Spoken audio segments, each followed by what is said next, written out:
अस्सलाम वालेकुम जी, मैं हूं फैसल अब्बास। पार्लियामेंट में इस वक्त मौजूद हैं, मेरे साथ मरियम नवाज़ और वसीम मलिक मौजूद हैं। नाज़रीन, आइनी तरमीम का जो मामला है वो इस वक्त तकरीबन मुलाकातें जारी हैं, बड़ी गहमा गहमी है पार्लियामेंट हाउस में।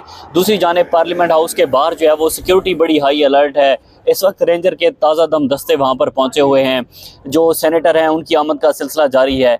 दूसरी जानिब एन इस वक्त पर आकर चीफ जस्टिस काजी फाइज ईसा ने अपनी एंट्री की है। इस आइनी तरमीम से ही रिलेटेड कुछ मामलात हैं। सबसे पहले तो मरियम ये बताएं कि क्या अपने रजिस्ट्रार से चीफ जस्टिस काजी फाइज ईसा साहब ने जो है वो वजाहत मांगी है कि जो इलेक्शन कमीशन के वजाहत पर सुप्रीम कोर्ट के 8 जजेस ने 2 बार वजाहत दी, अब काजी फाइज ईसा साहब ने भी एंट्री कर दिया है, वो क्या कह रहे हैं अब? देखिए, काजी फाइज ईसा साहब ने पिछली मरतबा भी जब पहली वजाहत आई थी तो फौरी तौर पर वो मुतहर्रिक हुए थे। अगर आपको याद हो तो पिछली वजाहत 14 सितंबर को आई थी और उसी वक्त कुछ सहाफ़ियों ने ट्वीट करना शुरू कर दिए थे कि ये मुतनाज़े हो जाएगी, ये ऐसे हो जाएगा, ये वैसे हो जाएगा। फिर हमने देखा कि वो ऐसी मुतनाज़े हुई कि अगले दिन चीफ जस्टिस काजी फाइज ईसा ने एडमिनिस्ट्रेटिव साइट पर सिर्फ ये पूछा था कि भाई ये कैसे अपलोड हो गई। तब उन्होंने 9 सवालात पूछे थे। आज अब मालूम नहीं उन्होंने कितने सवालात पूछे हैं, लेकिन उन्होंने मुख्तलिफ जो रजिस्ट्रार्स हैं, असिस्टेंट रजिस्ट्रार्स हैं, डिप्टी रजिस्ट्रार्स हैं, उन सबसे पूछा है जिन जिनके पास वो फाइल आती है। जैसे फाइल का मतलब ये है कि ओरिजिनली जब दरख्वास्तें दायर हुई क्लैरिफिकेशन की, यानी इलेक्शन कमीशन की जानिब से दायर हुई और दूसरी दरख्वास्त दायर हुई पाकिस्तान तहरीक इंसाफ की जानिब से। चीफ जस्टिस काजी फाइज ईसा ये पूछते हैं कि जब ओरिजिनल फाइल रजिस्ट्रार ऑफिस के पास है तो इन जजेस ने वजाहत कैसे जारी कर दी। यानी उनको जो इस मरतबा का इबाम नजर आया उस पूरी वजाहत के अंदर वो ये है कि जब इन जजेस तक ये फाइल्स पहुंचाई ही नहीं गई, उनको पता ही नहीं कि असल में सर्टिफाइड दरख्वास्त है क्या, और वो जो ओरिजिनल फाइल होती है उसके अंदर बाकायदा असल सिग्नेचर्स के साथ तमाम तर सर्टिफिकेट्स लगे होने के साथ डॉक्यूमेंट्स मौजूद होते हैं। तो चीफ जस्टिस काजी फाइज ईसा कहते हैं कि ओरिजिनल सर्टिफिकेट, ओरिजिनल फाइल्स के बगैर कैसे ऑर्डर जारी हो गया। अभी ज़राए से खबर सामने आ रही है, अभी तक कोई डॉक्यूमेंट सामने नहीं आया। गालिबन उसके अंदर पिछली मरतबा 9 सवालात थे, इस मरतबा हो सकता है 18 सवालात हो। अब देखना है कि एडमिनिस्ट्रेटिव साइड पे वो क्या कर सकते हैं। अब इससे ना ये जो क्लैरिफिकेशन इस टाइम पे उन्होंने जो जवाब मांगा, एक तो टाइम मैटर करता है, दूसरा ये कि इससे ये बात भी साबित होती है कि बतौर चीफ जस्टिस आपका चीफ जस्टिस ऑफ पाकिस्तान शायद आपके अपने इदारे के अंदर ही कोई रिट नहीं है, आपको मालूम नहीं है कि ओरिजिनल फाइल्स हैं, अगर वो हैं तो उन जजेस के सामने नहीं पहुंची, फिर आप उन जजेस से जवाब मांग रहे हैं। भाई, आपका और आपके साथी जजेस का केडर बिल्कुल बराबर है, आपका मुकाम बिल्कुल एक है, तो आप अपने साथी जजेस के फैसले से इख्तलाफ कर सकते हैं, उस पर आप ये कह सकते हैं कि आपकी राय मुख्तलिफ है, इस तरीक़ेकार से नहीं होना चाहिए था। लेकिन आप ये नहीं कर सकते कि अगर ऑर्डर जारी हुए हैं तो आप उस पर इस किस्म की साजबाज उस वक्त शुरू कर ले जब वो पब्लिक डोमेन में भी जा चुका है। ये भी खबर है कि उन्होंने जो वेबसाइट पर अपलोड करते हैं उनसे भी जवाब मांगे कि भाई आपने अपलोड क्यों किया। तो ऐसा नहीं होता कि चीफ जस्टिस की मर्जी से सारे फैसले अपलोड होंगे, हर फैसले के लिए अपलोडर वाले जो हैं वो जाएंगे IT वाले चीफ के पास, अप्रूवल लेंगे और फिर होगा। इस तरह से नहीं होता। चीफ जस्टिस काजी फाइज ईसा जो बहुत जमहूरियत पसंद खुद को कहते हैं और वो जमहूरियत पसंद हैं भी, उन्होंने अपने दौर में अभी तक जितनी जमहूरियत की है उसकी मिसालें अब वो जाते जाते भी कायम करें। और अभी इस वक्त पूछने से ये भी एक जो है वो मैसेजिंग आती है कि एक तरफ तो वो बता रहे हैं कि भाई मैंने नहीं किया, किन को बता रहे हैं आपको और मुझे अच्छी तरह पता है जो ये आईनी तरमीम करना चाहते हैं। सेकेंडली ये कि अब इस टाइम पे जवाब मांगने का मतलब ये भी है कि आप अपने साथी जजेस की उस जो वजाहत है जिसको उन्होंने खुद एक्सप्लेन कर लिया कि एक्चुअली वो क्लैरिफिकेशन भी नहीं है, उसकी जरूरत नहीं थी, उसको आप मुतनाज़ करके इलेक्शन कमीशन को गो अहेड दे रहे हैं कि ये रिजर्व सीट्स आप दे दीजिए जिनको आप देना चाहते हैं, हुकूमत को वो नोटिफाई हो जाएंगी और उसके बाद इनके पास नेशनल असेंबली में कम से कम इनको मौलाना की जरूरत भी नहीं रहेगी। तो चीफ जस्टिस काजी फाइज ईसा का फिर उन जजेस का भी इस टाइम, कल भी टाइमिंग अहम थी उन जजेस की भी क्लैरिफिकेशन जारी करने की और आज भी टाइमिंग अहम है और हम दोनों तरफ से बात करेंगे, किसी एक तरफ की बात नहीं करेंगे। उनके पास तो क्लैरिफिकेशन की दरख्वास्त थी। आप इस वक्त जो एतराज करें उससे लग ये रहा है कि इस वक्त जो हुकूमत जिस मुश्किल में फंसी है, चीफ जस्टिस काजी फाइज ईसा उनको एक मरतबा फिर रेस्क्यू कर रहे हैं। गो के हुकूमत उनको वाजे कर चुकी है कि हजूर आप नहीं है, अब हमारी पिक्चर में आप जा रहे हैं, लेकिन वो चाह रहे हैं कि वो अपनी खिदमत को आखिरी दिन तक पूरा करें। ये मरियम ने बड़ा जबरदस्त तजिया किया है। वसीम मलिक ये बताएं कि अब लेटेस्ट तौर पर जो है वो पार्लियामेंट के अंदर क्या चल रहा है, आईनी तरमीम का जो मुद्दा है वो कहाँ तक पहुंचा है। फैसल वावड़ा थोड़ी देर पहले यहाँ पर आए थे, वैसे चलो फैसल वावड़ा साहब को तो छोड़ ही दें, ये बताएं कि लेटेस्ट पोजीशन क्या है। अभी तक तो जो काबीना, वफाकी काबीना का जो इजलास होना है अभी तक तो वो भी नहीं हुआ। वफाकी हुकूमत गुज़श्ता रोज़ एक सो कॉल्ड कंसेंसस के ज़रिए ये दावा कर रही थी कि हमने जो हतमी मुसवदा है वो मंजूर कर लिया है। इसके अलावा उनके पास कोई ऐसी प्रोग्रेस रिपोर्ट नहीं थी इन आईनी तरमीम को लेकर। आज के रोज़ बिलावल भुट्टो जरदारी उससे भी पीछे हट गए और उन्होंने कहा कि मौलाना फजलुर रहमान जो हैं वो जो मुसवदा खुद उन्होंने तजावीज़ जो हैं वो ड्राफ्ट की हैं वो एक प्राइवेट मेंबर के तौर पर सेनेट के फ्लोर पर पेश कर दें, गवर्नमेंट उसे अपना लेगी और उसके ऊपर हम वोट करने को तैयार हैं। यानी इस मुल्क की फौजी इस्टेब्लिशमेंट और वफाकी हुकूमत के पास अभी वो जो एक बुनियादी चीज़ है ना जिसे मंजूर करवाना है वो भी नहीं है। किसके पास है, क्या होगा, किसी को नहीं पता। सेनेट का इजलास आज गालबन 3 मरतबा और कौमी असम्बली का इजलास 4 मरतबा मुलतवी हुआ। वफाकी काबीना का जो इजलास है वो 2 मरतबा मुलतवी हुआ और ताहाल बुलाया ही नहीं गया। तो अगर ये गवर्नमेंट का बिल होगा, वफाकी हुकूमत का होगा, तो उसके लिए सबसे पहले आईनी तरमीम फ्लोर ऑफ द हाउस बाद में पेश की जाएंगी, मगर पहले कैबिनेट उसको मंजूर करेगा।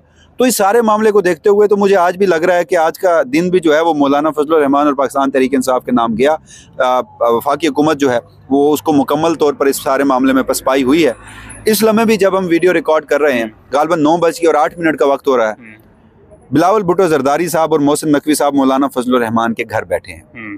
दूसरी जानिब एक बड़ी डेवलपमेंट ये भी हुई कि वो इमरान खान जिसकी मुलाकातों के ऊपर इस वजह से पाबंदी लगी थी कि ये आईनी तरमीम के हवाले से कोई डायरेक्शंस अपनी पार्टी को ना दे सकें, आज उसी रियासत ने उसी पीटीआई के लोगों को भेजा इमरान खान के पास कि जाओ वो क्या कहता है उसे कन्विंस करने की कोशिश करो। इमरान खान ने उसके ऊपर टाइम मांग लिया। इमरान खान का कोई मौलाना फजलुर रहमान के हवाले से एक पैगाम भी था जो कि बैरिस्टर गौर साहब ने प्रेस कॉन्फ्रेंस में भी नहीं बताया। बैरिस्टर गौर साहब ने जाकर मुलाकात भी की, वो वफ्द गया, मौलाना फजलुर रहमान को उन्होंने वहाँ पे बताया भी सही। तो अब इस लम्हे भी जिस एक चीज़ पर इत्तफाक हुआ था बिलावल जरदारी का और मौलाना का, जो कराची में पहली मरतबा एक बर्फ़ पिघली थी, वो जिस मुसवदे पर हुआ था उसमें 3 रुकनी जजेस का पैनल नहीं था। मौलाना आज भी उस चीज़ पे राजी हैं कि 3 रुकनी जजेस का पैनल ना हो। वफाकी हुकूमत आज भी चाहती है कि 3 रुकनी जजेस का पैनल हो और उसके बाद कहीं ना कहीं आकर जो आईनी बेंच की साख्त और तश्कील का मरहला है उस पर मौलाना पे तहफ़्फ़ुज़ात हैं। मगर आज के रोज़ भी ये कोशिश की जाती रही कि किसी तरह फौजी अदालतें जो हैं वो उसमें डलवाई जाएँ मुसवदे में। आज के रोज़ भी मौलाना को कन्विंस करने की कोशिश की जाती रही। तो ताहाल हवा में बातें हैं। आप हुकूमती लोगों से बात करेंगे, टीवी चैनल्स को देखेंगे, क्योंकि वहाँ पर ख्वाहिश पर मबनी खबरें चलाई जा रही हैं, तो वहाँ पर आपको आईनी तरमीम आज के रोज़ भी नज़र आएंगी। लेकिन जब आप उन ईवानों में पहुँचेंगे जहाँ पर ये आईनी तरमीम मंजूर होनी है, तो आपको पता चलेगा ना तो काबीना का इजलास बुलाया गया, सेनेट का इजलास बुलाया गया था और उसमें हुकूमती सेनेटर्स जो हैं वो एक दरवाजे से दाखिल हो रहे हैं और आगे दूसरे दरवाजे से बाहर निकल रहे हैं। सीधी सी बात है। इस वक्त सेनेट का इजलास हो रहा हो या 9:30 बजे कौमी असम्बली का इजलास शुरू हो जाए, भाई जब काबीना में जाके मुसवदा मंजूरी नहीं हुआ तो यहाँ आ ही नहीं सकता। तो आज के दिन में ठीक कहा आपने बिल्कुल कि ये नहीं हो रही तरमीम, और मौजूदा जो हुकूमत है या मौजूदा जो फौजी इस्टेब्लिशमेंट है उनके लिए डू और डाई सिचुएशन है, उन्होंने हर सूरत ये करनी है। तो अब देखते हैं कि क्या होता है। अच्छा, ये ज़रा ये भी दावा करते हैं कि जो अख्तर मेंगल और वज़ीर आज़म की मुलाकात हुई, इसाक डार भी उसमें थे, फिर बाद में बिलावल भुट्टो जरदारी भी आए, तो अख्तर मेंगल ने कहा कि आप ज़रा हमें अपना मसवदा तो दिखाएं। वज़ीर आज़म ने कहा कि वो मसवदा तो हमारे पास नहीं है, इसाक डार ने कहा नहीं है। फिर उसके बाद जब बिलावल भुट्टो जरदारी आए तो उन्होंने कहा कि आप अपना मसवदा, आप हुकूमती मसवदा दिखाएं। तो उन्होंने कहा कि वो जो असल मसवदा है वो मेरे पास नहीं है, लेकिन मेरी जो लीगल टीम ने बनाया है वो मैं आपको भिजवा देता हूँ। यानी कि जो तरमीम होनी है और जिनको एतमाद में लिया जा रहा है, जिन लोगों को, जिन दीगर सियासी जमातों को, उनके सामने तो कोई रखा ही नहीं जा रही चीज़ें, मतलब फाइनल कहीं पर भी नहीं है। देखिए, गुज़िश्ता रोज़ जो एक मुसवदे की सूरत में वाहिद कामयाबी समेटी थी हुकूमत ने, आज वो बिल्कुल ठीक बात है कि उस पर भी 0.0 पर चले गए हैं, मतलब मल्टीप्लाई बाई 0 हो गई सारी एफर्ट। सरदार अख्तर मेंगल ने एक चीज़ वाज़ेह कर दी है, उन्होंने मौलाना के घर के बाहर भी मीडिया से गुफ्तगू की, तो उन्होंने कहा कि वो इस किस्म की तरमीम पर वोट नहीं करेंगे। वो बतौर मेंबर है नेशनल असेंबली से और उनके 2 सेनेटर्स हैं, और उनके दोनों सेनेटर्स के साथ जो कुछ हो रहा है वो अब जाहिर है कि जुबान ज़द-ए-आम है, उसके खिलाफ बलूचिस्तान में एहतजाज भी हो रहे हैं। लेकिन अब इस पूरे सिनेरियो में, पूरी सिचुएशन में एक चीज़ तो तय है ना कि ये तरमीम मुतनाज़े हैं, चाहे वो मौलाना का मुसवदा है, अब चाहे वो बिलावल का मुसवदा है, चाहे वो किसी का भी मुसवदा है। आप एक पूरे प्रोसेस को जेपरडाइज कर चुके, उसको आप खतरे में डाल चुके ऑलरेडी। तो अब इस बात को आप एक्सेप्ट भी करें। गुज़िश्ता रात हमने देखा बिलावल भुट्टो जरदारी ने अपनी तकरीर में क्या कहा, क्लियर कर दिया उन्होंने कि जो ये तरमीम है ये उनको मुतनाज़े रास्ते से जाकर मंजूर करवानी पड़ेगी अगर इनका साथ नहीं देती है हुकूमत या ये तमाम तर जो इत्तेहादी हैं। तो अब ये लग रहा है कि तमाम तर जो फैसला है वो पीटीआई ने करना है। मौलाना फजलुर रहमान जाहिर है उन्होंने बहुत सारी चीज़ों पर कमिट किया तो है ना, बहुत सारी चीज़ों पर उन्होंने कहा वो 18वीं आईनी तरमीम की सूरत बहाल करने पर राजी हैं। बाकी जो तरमीम हुई थी 19वीं उन सबको रिडंडेंट करना है, तो एक नई तरमीम लाई जाएगी 26वीं। तो उसमें अब मौलाना फजलुर रहमान के अल्फाज रास्ते में ज़रूर आ रहे हैं, लेकिन अब देखना है कि वो क्या पाकिस्तान तहरीक इंसाफ को एतमाद में लिए बगैर ये करते हैं, उनको एक तरह से हम कह सकते हैं कि डिच करके करेंगे, या फिर उनको साथ में लाकर ये बताएंगे कि भाई मेरी ये पोजीशन है, आपके अगर चेयरमैन या आपके बानी इमरान खान नहीं मान रहे हैं तो ठीक है, मेरी मजबूरी है, मैंने कमिट किया है, मैं कर सकता हूँ। तो ये हो सकता है कि फेस सेविंग के लिए कल एक लूली लंगड़ी किस्म की तरमीम पास करा ली जाए।